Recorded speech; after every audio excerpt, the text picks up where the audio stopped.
Hi guys, and welcome to my critical analysis of the 2023 film, The Color Purple.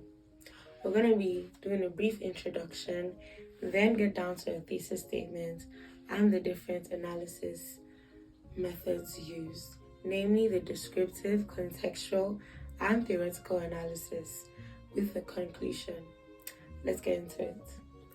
Alice Walker's Pulitzer Prize winning novel, The Color Purple, is a powerful force. It was published in 1982 and it continues to resonate with readers for its unflinching portrayal of Black womanhood and resilience in the face of oppression. Some would say times have changed, but have they really? Is the cry of Black women still loud as ever in the face of age-old oppressors? Let's find out.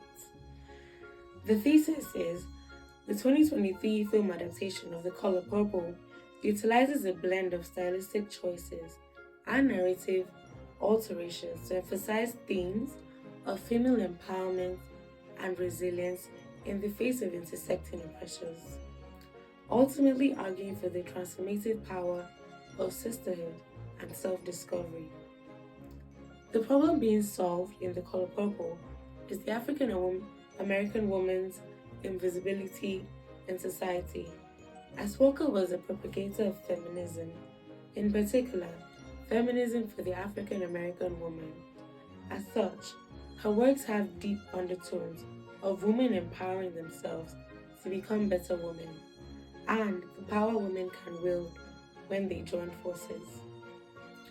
Walker transforms Celie as a complete woman, providing her a contented life.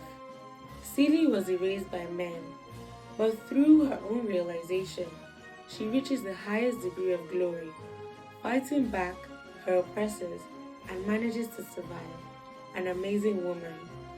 Yoga Slam 2020.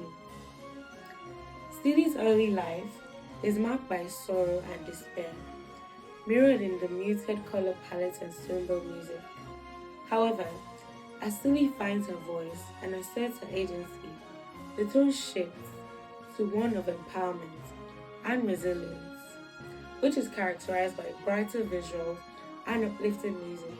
Even her dressing elevates to bold and confident styles.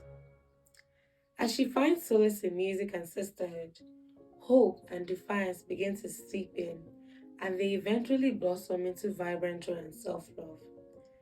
This tonal movement underscores the film's core message. Transformation is possible, even after enduring immense suffering. Initially, Celie is portrayed as meek and submissive, a result of years of abuse and oppression. However, as she forms bonds with other women, such as Shug Avery and Sophia, she begins to assert herself and find her voice. By the end of the film, Celie emerges as a strong, independent woman who has overcome immense adversity through the power of communication and community.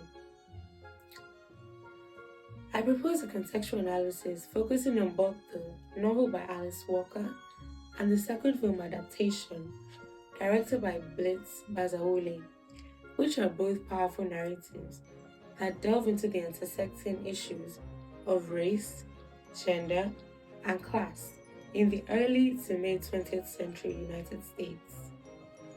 Alice Walker, the novel's author, was deeply influenced by her own experiences growing up in the segregated South.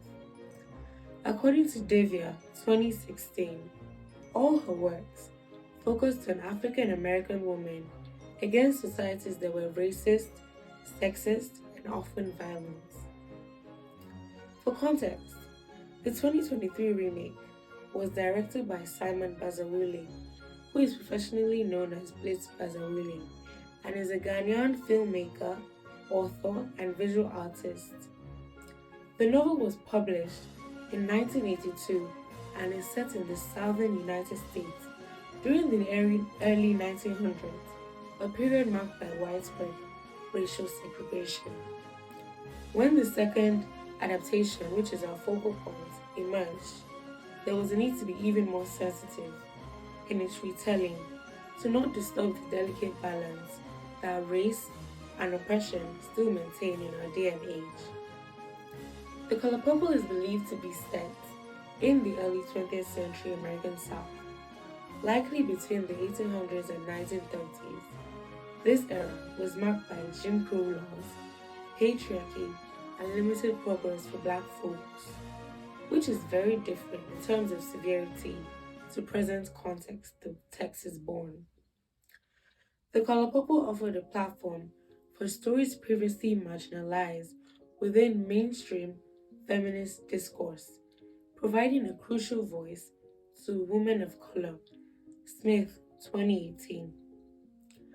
One aspect of the text that seems particularly important is its portrayal of sisterhood and the solidarity among women. A theoretical lens that enhances this purpose of the color purple is the theory of womanism. Womanism is a term coined by author and activist Alice Walker in her 1983 book, In Search of Our Mother's Gardens, Womanist Press. What is womanism? Well, Walker defined womanism as a social theory centered around the experiences and perspectives of Black women. Why this theory, you may ask? Well, womanism seeks to address the unique intersectional oppressions faced by Black women, including racism, sexism, and classism, while also acknowledging the importance of spirituality, community, and cultural heritage. In relevance to the text, this movement challenges the idea of a universal woman's experience, and it acknowledges the diverse realities faced by women based on factors like race, class, and sexuality, according to Collins, 2002. As a result of the womanist lens in our text, we can see how the 2023 remake of The Color Purple shows how characters navigate and resist systemic inequalities, such as Sadie's experience with her husband. She experiences domestic violence at the hands of her husband and her stepfather, but she rises above this against all odds to her true potential despite it all. Humanism involves a critical analysis of patriarchal and white supremacist structures. The remake of The Color Purple critiques systems of powers that marginalize and oppress Black women, challenging the dominant narratives and advocating for social change. Through Sophia's struggle with racist stereotyping that is still prevalent in our day, she is punished harshly due to a corrupt and racist justice system. This is a powerful display of intersecting forces of domination while celebrating her act of defiance and her eventual liberation. In conclusion, analyzing the film through a womanist lens remains valuable. It allows us to appreciate the film's message of female empowerment within the specific context of Black women's struggles, sparking important and much-needed conversations about representation, resilience, and the ongoing fight for equality. Thank you.